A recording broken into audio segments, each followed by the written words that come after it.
नमस्कार दोस्तों। मैं हूं आपका दोस्त और होस्ट सौरभ मिश्र और आप देख रहे हैं सौरभ की स्टोरी। आज की स्टोरी शुरू करने से पहले आप सभी से एक छोटी सी रिक्वेस्ट है कि अगर अभी तक आपने हमारे चैनल को सब्सक्राइब नहीं किया है तो चैनल को सब्सक्राइब कर लीजिए और वीडियो को लाइक कर दीजिए। चलिए शुरू करते हैं आज की स्टोरी। उत्तर प्रदेश के फतेहपुर जिले का एक बड़ा व्यावसायिक कस्बा है बिंदकी। इसी कस्बे के कजियानी मोहल्ले में जगदीश गुप्ता अपने परिवार के साथ रहते थे। उनके परिवार में पत्नी माधुरी देवी के अलावा एक बेटा अमित गुप्ता व बेटी अनीता अनीता गुप्ता थी। जगदीश गुप्ता व्यापारी थे।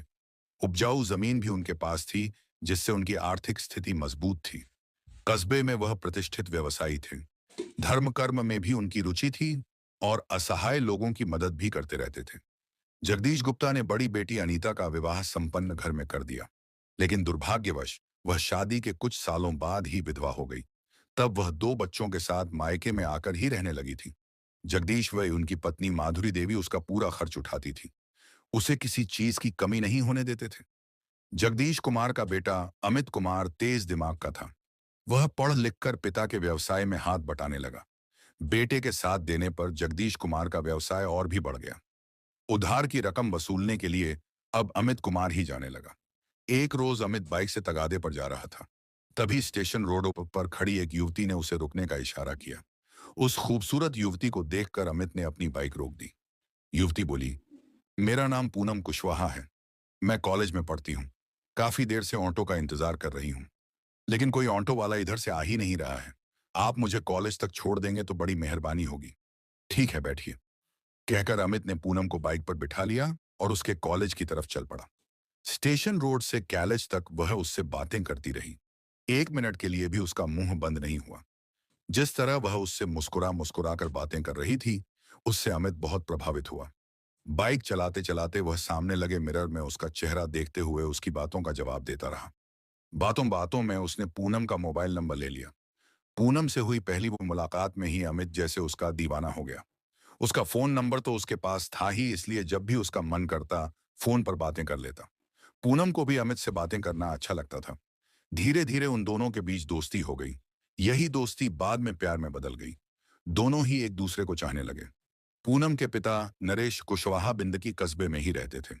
उनकी दो बेटियां नीलम कुशवाहा आओ व पूनम कुशवाहा थीं। नीलम की शादी वह फतेहपुर जिले के चमनगंज निवासी राम खिलावन कुशवाहा के साथ कर चुके थे। पूनम पढ़ रही थी। इधर पूनम और अमित का प्यार परवान चढ़ा तो दोनों ने शादी रचाने का मन बना लिया।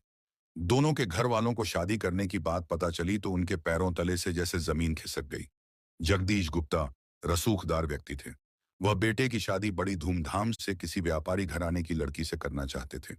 लेकिन जब उन्हें पता चला कि उनका बेटा किसी विजातीय लड़की से इश्क कर बैठा है और उसी से शादी करना चाहता है, तो उनके दिल को ठेस लगी, क्योंकि अमित गुप्ता पूनम के प्यार में आकंठ डूबा था। इसलिए घर वालों की मर्जी के बिना ही उसने पूनम के साथ प्रेम विवाह कर लिया। यह सन 2011 की बात है। शादी के बाद पूनम अमित की दुल्हन बनकर ससुराल आ गई। थोड़ी नाराजगी के साथ माधुरी और जगदीश गुप्ता ने भी पूनम को बहू के रूप में स्वीकार कर लिया। पूनम ने भी एक आदर्श बहू की तरह घर का कामकाज संभाल लिया और पति तथा सास ससुर की सेवा करने लगी। हंसी खुशी से 4 साल बीत गए। इन 4 सालों में पूनम एक बेटे व एक बेटी की मां बन गई। पूनम दो बच्चों की मां जरूर बन गई थी, लेकिन गाय की तरह एक खूंटे से बंधना उसे पसंद नहीं था। इसलिए वह अपने यार दोस्तों से फोन पर बतियाती रहती थी। खासकर वह अपने जीजा राम खिलावन से फोन पर खूब बतियाती थी। उससे हंसी जाक करती थी। पूनम की सास माधुरी को यह सब पसंद नहीं था। वह उसे टोकती तो कहती, सासू माँ, जवानी में आपने भी तो घाट घाट का पानी पिया होगा। कितनों पर बिजलियां गिराई होंगी, फिर मुझे क्यों टोक रही हो। कुछ दिन ऐश की जिंदगी जीने दो। बहू की बात सुनकर माधुरी सन्न रह गई। वह जान गई कि पूनम खेली खाई है। उन्होंने उसके मुंह लगना उचित नहीं समझा। हाँ, इतना जरूर हुआ कि उनका बहू पर से विश्वास उठ गया। भाभी द्वारा मां की बेइज्जती अनीता को बर्दाश्त नहीं हुई, तो उसने पूनम को लताड़ा और मां से माफी मांगने को कहा, तो पूनम ने उसकी बेइज्जती कर दी। मां बहन से उलझुल बातों की जानकारी अमित को हुई तो उसने पूनम की जमकर खबर ली। लेकिन चालाक पूनम ने घड़ियाली आंसू बहाकर पति के गुस्से को ठंडा कर दिया। इन्हीं दिनों जगदीश गुप्ता की बीमारी से मौत हो गई। पिता की मौत के बाद परिवार का सारा बोझ अमित पर ही आ गया था। वह व्यापार बढ़ाने की सोचने लगा। अमित कुमार गुप्ता का एक परिचित भिवंडी मुंबई में रहता था। वहां वह किराए का कारखाना लेकर धागा बनाने का काम करता था। इस व्यवसाय से वह अच्छा कमाता था। अमित ने भी इसी व्यवसाय से जुड़ने का मन बनाया। इसके लिए उसने अपने परिचित से संपर्क बनाया। फिर उसकी मदद से धागा बनाने वाली मशीनें व कारखाना किराए पर लेकर धागा बनाने का काम शुरू कर दिया। शुरू में अमित को कुछ कठिनाइयों का सामना करना पड़ा। उसके बाद सब कुछ ठीक हो गया। धागे का काम सुचारू रूप से चलने लगा और कमाई भी होने लगी। कहते हैं जब इंसान का सितारा बुलंद होता है तो तरक्की की राहें अपने आप खुलती जाती हैं। अमित के साथ भी ऐसा ही हुआ। उसका धागे का काम तो चल ही रहा था। इसी बीच उसे मिड डे मील का काम भी मिल गया। अमित ने शुद्धता और बेहतर क्वालिटी के साथ मिड डे मील का वितरण कराया तो उसकी धाक जम गई। अब उसे इस काम में भी आमदनी होने लगी।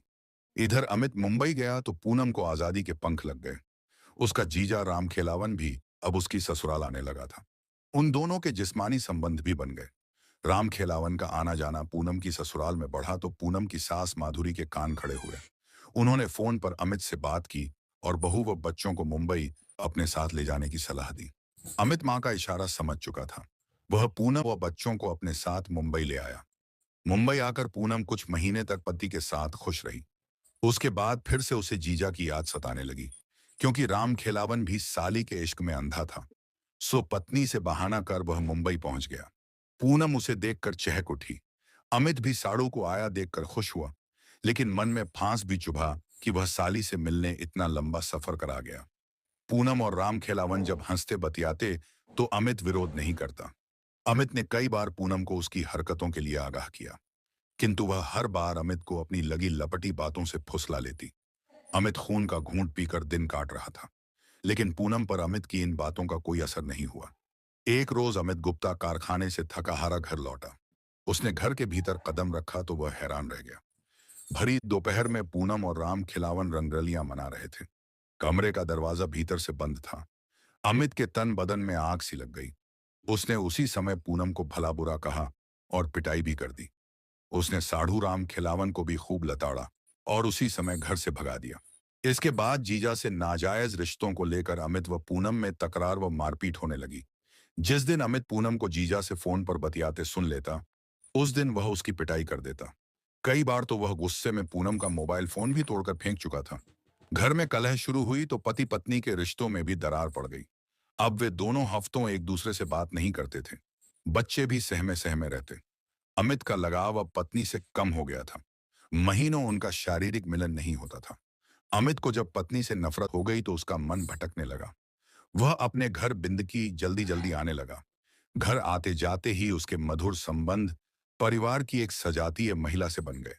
इस महिला से वह फोन पर भी बतियाने लगा था। अमित गुप्ता ने अब तक अकूत संपत्ति हासिल कर ली थी। उसने भिवंडी मुंबई में 6 फ्लैट खरीद लिए थे और करोड़ों का मालिक बन बैठा था। इनमें से उसने एक फ्लैट 40 लाख में बेचकर बिंदकी कस्बा के महाजनी गली में 3 मंजिला एक आलीशान मकान बना लिया था। इस मकान में अमित की मां माधुरी देवी व विधवा बहन अनीता अपने बच्चों के साथ रहने लगी थी। पूनम को फ्लैट बेचकर कस्बे में मकान बनवाना नागवार लगा था। उसने विरोध भी किया, लेकिन अमित ने उसकी एक न सुनी। मकान बनवाने को लेकर दोनों के बीच महीनों झगड़ा चलता रहा। एक रोज अमित किसी युवती से फोन पर रसीली बातें कर रहा था। पूनम ने उसकी बातें सुनी तो उसका माथा ठनका। क्या अमित के किसी महिला से नाजायज संबंध है? बात करने के बाद अमित बाथरूम गया तो पूनम ने उसका फोन चेक किया। वह जिस नंबर से बात कर रहा था वह अर्चना के नाम सेव था। अमित बाथरूम से निकला तो उसने आंखें नचाकर पूछा, परी के पापा, ये अर्चना कौन है? इससे तुम्हारा क्या नाता है? क्या करोगी जानकर? है कोई जिससे मैं अपनी बात कह लेता हूं? खैर छोड़ो, तुम बताओ तुम्हें क्या परेशानी है? मैं तुम्हारी पत्नी हूं। मुझे पूरा हक है यह जानने का कि मेरी सौतन बनने की कौन कोशिश कर रही है। क्या तुम पति धर्म निभा रही हो? अमित ने व्यंग कसा। तुम्हारे बच्चों की देखभाल कर रही हूं, उन्हें पढ़ा लिखा रही हूं। यह पति धर्म नहीं तो और क्या है? चुप भी करो, मेरा मुंह मत खुलवाओ, वरना घर में कलह होते देर ना लगेगी। पूनम ने ठान लिया था कि वह पता लगाकर ही रहेगी कि यह अर्चना कौन है, पति के उसके साथ क्या ताल्लुकात है। इसकी जानकारी के लिए वह बच्चों को साथ लेकर मुंबई से अपनी ससुराल बिंदगी आ गई। यहां उसने गुप्त रूप से जानकारी हासिल की तो पता चला कि अर्चना परिवार की ही युवती है। लेकिन पूनम नहीं मानी। वह जीजा राम खेलावन के घर चमनगंज गई और आंसू बहाकर अपनी व्यथा बताई। राम खेलावन के घर उस समय अविनाश यादव उर्फ उमेंद्र भी मौजूद था। वह कानपुर के गांव बीरनखेड़ा का रहने वाला था। वह दबंग और लोडर चालक था। अपराधियों से उसकी जान पहचान थी। राम खेलावन का वह दोस्त था और उसके घर उसका आना जाना बना रहता था। राम खेलावन के घर पर ही पूनम और अविनाश की पहली मुलाकात हुई। खूबसूरत पूनम को देखकर अविनाश पहली ही नजर में उसका दीवाना बन गया। उसने पूनम से उसका मोबाइल फोन नंबर लिया और उसे मदद का आश्वासन दिया। कहते हैं कि औरत जब फिसलती है तो वह फिसलती ही चली जाती है। यही पूनम के साथ भी हुआ। जीजा से उसका नाजायज रिश्ता पहले से ही था। अब उसने जीजा के दोस्त अविनाश उर्फ उमेंद्र के साथ भी अवैध संबंध बना लिए थे। लगभग 1 महीने बाद अमित बिंदी घर आया तो उसे पत्नी के नए आशिक अविनाश उर्फ उमेंद्र के बारे में पता चला। अमित उद्योगपति था। लड़ाई झगड़े से उसका ही नुकसान होता। अतः उसने अविनाश से उलझना उचित नहीं समझा और पत्नी व बच्चों को साथ लेकर मुंबई आ गया। वापस मुंबई आने के बाद पूनम ने कुछ दिन तो ठीक से बिताए। इसके बाद वह फिर पुराने ढर्रे पर उतर आई। वह देर रात तक अपने जीजा व नए आशिक अविनाश से बतियाती और खूब हंसी ठिठोली करती। अमित कभी तो अनसुनी कर देता तो कभी गुस्से में आग बबूला हो जाता। इसके बाद पति पत्नी में झगड़ा शुरू हो जाता। पूनम उलाहना देती, जब तुम महिला मित्र से बात कर सकते हो तो वह पुरुष मित्र से बात क्यों नहीं कर सकती। घर की कलह जब बढ़ने लगी तो पूनम को अपने तथा अपने बच्चों के भविष्य की चिंता सताने लगी। उसने अमित से कहा कि बच्चे अब बड़े होने लगे हैं। उन्हें स्थायी रूप से अच्छे स्कूल में पढ़ाने की जरूरत है। अपने भविष्य की चिंता है। इसीलिए घर और जमीन में उसे आधा हिस्सा दे दो। मुंबई के 3 फ्लैटों में से एक उसके नाम तथा एक उसके बेटे अर्पित के नाम कर दो। अमित खिलखिलाकर हंसा। फिर बोला, प्रॉपर्टी तुम्हारे नाम कर दूं ताकि तुम उसे बेचकर बच्चों को अनाथ बनाकर अपने प्रेमी के साथ फुर्र हो जाओ। जब तक बच्चे सयाने और समझदार नहीं हो जाते तब तक किसी के नाम कुछ नहीं करूंगा। एक बात कान खोलकर और सुन लो। अब मेरा मन मुंबई से ऊब गया है। कारखाना बंद कर और फ्लैट बेचकर मैंने बिंदकी में ही रहने का मन बना लिया है। अमित गुप्ता चलते व्यापार को बंद नहीं करना चाहता था। उसने फ्लैट बेचने की बात पूनम को डराने के लिए कही थी। लेकिन पूनम ने पति की बात को सच मान लिया और वह चिंतित हो उठी। उसे लगा अमित फ्लैट बेचकर सारा पैसा अपनी माँ, विधवा बहन व अपनी प्रेमिका पर खर्च कर देगा। उसे और उसके बच्चों को कुछ हासिल नहीं होगा। अमित उसे दूध में पड़ी मक्खी की तरह निकालकर फेंक देगा और खुद प्रेमिका से शादी रचा लेगा। वह ऐसा ताना बाना बुनेगी जिससे सांप भी मर जाए और लाठी भी ना टूटे। जनवरी 2023 के दूसरे सप्ताह में एक रोज पूनम ने मुंबई से अपने प्रेमी अविनाश उर्फ उमेंद्र को फोन किया। मोबाइल फोन की स्क्रीन पर प्रेमिका पूनम का नंबर देखकर वह खुशी से झूम उठा। उसने तुरंत कॉल रिसीव की और पूछा, कैसी हो पूनम? सब ठीक तो है? कुछ भी ठीक नहीं है अविनाश। मैं बहुत परेशान हूं। मेरी रातों की नींद हराम हो गई है और दिन का चैन छीन गया है। तुम मेरे पति अमित को मार दो, तभी मुझे तसल्ली मिलेगी। पूनम अमित धनी व्यापारी है। उसकी हत्या करना उतना आसान नहीं जितना तुम समझती हो। उसकी हत्या के लिए किसी हिस्ट्री शीटर को सुपारी देनी होगी। तो दो ना सुपारी। मैंने कब मना किया? जितना पैसा मांगोगे मैं दूंगी। अविनाश, तुम अपना बैंक का अकाउंट नंबर मुझे भेज दो। मैं कुछ पैसा तुम्हारे अकाउंट में ट्रांसफर कर दूंगी। यह पैसा निकालकर तुम सुपारी किलर को दे देना। 7 लाख रुपए में बात तय हो गई तो 2 दिन बाद ही पूनम ने अविनाश के खाते में 85,000 रुपए ट्रांसफर कर दिए। खाते में पैसे आ जाने के बाद अविनाश उर्फ उमेंद्र पूनम के जीजा राम खेलावन से मिला। फिर दोनों सुपारी किलर की तलाश में जुट गए। अविनाश ने हिस्ट्री शीटर की तलाश शुरू की तो उसे अंकित सिंह उर्फ शेरा के बारे में पता चला। 22 वर्षीय अंकित उर्फ शेरा फतेहपुर जिले के ओंग थाना के गांव वसावनपुर का रहने वाला था। फतेहपुर का वह हिस्ट्री शीटर था। अंकित उर्फ शेरा के गैंग में हरदेव नगर कानपुर बर्रा निवासी केशव गुप्ता, फतेहपुर जनपद के गांव चमनगंज निवासी मोहित और शीलू, दोनों सगे भाई दुर्गागंज निवासी अंशुल पासवान शामिल थे। इनके साथ मिलकर शेरा वारदात को अंजाम देता था। अंकित सिंह उर्फ शेरा हत्या जैसे जघन्य अपराध की सुपारी भी लेता था। अविनाश और राम खेलावन ने एक रोज शेरा से मुलाकात की और बिंदकी के चर्चित उद्योगपति अमित गुप्ता की हत्या की सुपारी 7 लाख रुपए में दे दी। बयाना के तौर पर अविनाश ने उसे 80,000 रुपए भी थमा दिए। 26 जनवरी 2023 को अमित के चचेरे भाई अमन की शादी होनी तय थी। अमित ने पूनम से शादी समारोह में चलने को कहा तो वह तुनक कर बोली, तुम ही जाओ, खूब खुशियां मनाओ। मैं बच्चों के साथ बाद में आ जाऊंगी। वैसे भी वहां तुम्हारी ही पूछ है। मुझसे तो सब नफरत ही करते हैं। शादी में ना जाने को लेकर अमित और पूनम में जमकर तकरार हुई और नौबत मारपीट तक पहुंच गई। अमित रेलवे के 3 टिकट बुक कराकर लाया था। गुस्से में उसने 2 टिकट फाड़ दिए। फिर वह ट्रेन से बिंदकी के लिए निकल गया। 20 जनवरी 2023 की सुबह 10 बजे अमित अपने घर बिंदकी आ गया। उसे देखकर मां बहन की खुशी का ठिकाना ना रहा। चचेरे भाई भी उससे गले लगकर मिले। पूनम व बच्चों के विषय में मां ने पूछा तो अमित ने बता दिया कि वह बाद में आएगी।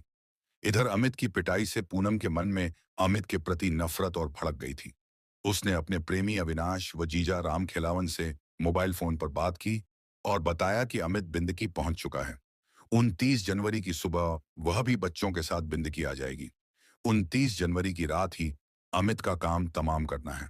तुम सुपारी किलर को सब बता देना। अपनी योजना के मुताबिक पूनम अपने बच्चों के साथ 29 जनवरी 2023 की सुबह बिंदकी कस्बा वाले घर आ गई। पूनम अपने प्रेमी अविनाश के संपर्क में थी और अमित की हर गतिविधि की जानकारी उसे मोबाइल फोन पर दे रही थी। एक दिन कोलाहल में बीत गया। रात 8 बजे पूनम ने पति अमित व बच्चों के साथ खाना खाया। इस बीच पूनम ने किसी को आभास नहीं होने दिया कि वह कितने खतरनाक मंसूबे लेकर मुंबई से आई है। खाना खाने के बाद पूनम मकान दूसरी मंजिल पर पहुंची। वहां एक कमरे में उसने 10 वर्षीय बेटे व 8 वर्षीय बेटी को लिटा दिया तथा दूसरे कमरे में पूनम अमित के साथ लेट गई। कुछ देर बाद अमित तो खर्राटे मारकर सो गया, लेकिन पूनम की आंखों से नींद कोसों दूर थी। पूनम फोन पर अविनाश के संपर्क में थी। रात 12 बजे के बाद शेरा अपने साथी केशव, मोहित, शीलू व अंशुल के साथ लॉर्डर पर सवार होकर आ गए और अमित के घर के आसपास छिप गए। अविनाश व राम खेलावन पहले ही बाइक से पहुंच गए थे और रेकी कर रहे थे।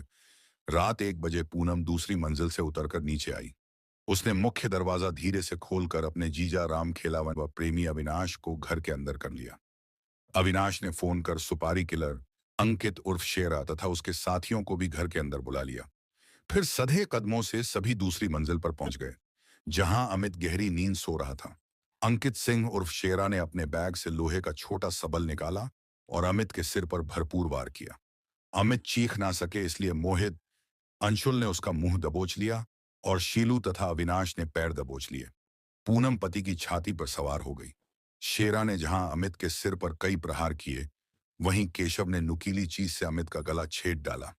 अमित कुछ देर तड़पा, उसके बाद ठंडा हो गया। अमित की हत्या के बाद शेरा और उसके साथी तो फरार हो गए, लेकिन पूनम का जीजा और प्रेमी अविनाश कुछ देर तक कमरे में रुके रहे। उन्होंने पूनम के हाथ रस्सी से बांधे, फिर दरवाजे की कुंडी बाहर से लगाकर वे दोनों भी फरार हो गए। सुबह 4 बजे पूनम जोर जोर से चीखने लगी और दरवाजा पीटने लगी। उसकी आवाज सुनकर सास माधुरी देवी व ननद अनीता पूनम के कमरे के बाहर पहुंची। दरवाजे की कुंडी बाहर से लगी थी। कुंडी खोलकर दोनों कमरे के अंदर पहुंची तो उनके मुंह से चीख निकल गई। सामने पलंग पर अमित की लाश खून से लथपथ पड़ी थी। माधुरी ने बहू के हाथ से रस्सी खोली और पूछा, अमित की हत्या किसने की? पूनम रोते हुए बोली, सासू मां, मुझे पता नहीं कि उनकी हत्या किसने की। कुछ लोग आए, उन्होंने इनके सिर पर वार कर मार डाला। विरोध करने पर उन्होंने मेरे हाथ बांध दिए और दरवाजे की कुंडी बाहर से बंद कर फरार हो गए। अमित का शव देखकर मां बहन पछाड़े मारकर रो पड़ी। दूसरे कमरे में सो रहे बच्चे सुरक्षित थे। सुबह का उजाला फैलते ही अमित की हत्या की खबर जंगल की आग की तरह पूरे बिंदकी कस्बे में फैल गई। कुछ देर में वहां भीड़ जुट गई। थाना बिंद की पुलिस को खबर लगी तो एसएचओ शमशेर बहादुर सिंह भारी पुलिस बल के साथ महाजनी गली में अमित गुप्ता के मकान पर पहुंच गए। उनकी सूचना पर कुछ ही देर बाद एसपी राजेश कुमार सिंह व सीओ परशुराम भी आ गए। उन्होंने घटनास्थल का बारीकी से निरीक्षण किया और मृतक की मां सीमा व पत्नी से पूछताछ की। घटनास्थल पर मृतक का ममेरा भाई अभय मौजूद था। पुलिस अधिकारियों ने अभय से पूछताछ की तो उसने बताया कि नानी ने उसे फोन पर बताया था कि अमित की किसी ने हत्या कर दी है। तब वह यहां आया। उसे शक है कि अमित की हत्या में उसकी पत्नी पूनम का हाथ है। मृतक की मां माधुरी देवी ने भी पूनम पर ही शक जाहिर किया। मृतक के 10 साल के बेटे ने भी बताया कि मम्मी पापा में अक्सर लड़ाई होती रहती थी। पुलिस अधिकारियों ने पूनम से पूछताछ की तो वह आंसू बहाने लगी, बार बार बयान भी बदल रही थी। शक होने पर पुलिस ने पूनम को हिरासत में ले लिया और शव को निरीक्षण के बाद पोस्टमार्टम हाउस फतेहपुर भेज दिया। थाना बिंदगी पर पुलिस अधिकारियों ने जब पूनम से सख्ती से पूछताछ की तो वह टूट गई और पति की हत्या करने की बात कबूल कर ली। उसने हत्यारों के नाम भी बता दिए। हत्या का भेद खुलते ही पुलिस ने ताबड़तोड़ छापा मारकर अंकित सिंह उर्फ शेरा और उसके साथी केशव व अंशुल को गिरफ्तार कर लिया। भोरपर में साड़ चौराहे से पूनम के प्रेमी अविनाश उर्फ उमेंद्र को भी गिरफ्तार कर लिया। लेकिन पूनम का जीजा रामखेलावन मोहित तथा शीलू पुलिस को चकमा देकर फरार हो गए। गिरफ्तार किए गए सभी आरोपियों ने हत्या का जुर्म कबूल किया। हत्यारोपियों की निशानदेही पर पुलिस ने आला कत्ल लोहे का सब्बल मय बैग, 315 बोर के 2 तमंचे, 2 जिंदा कारतूस, 3 अदद मोबाइल फोन, 2 बाइकें, एक पिकअप लोडर तथा 10,000 रुपए नकद बरामद किया।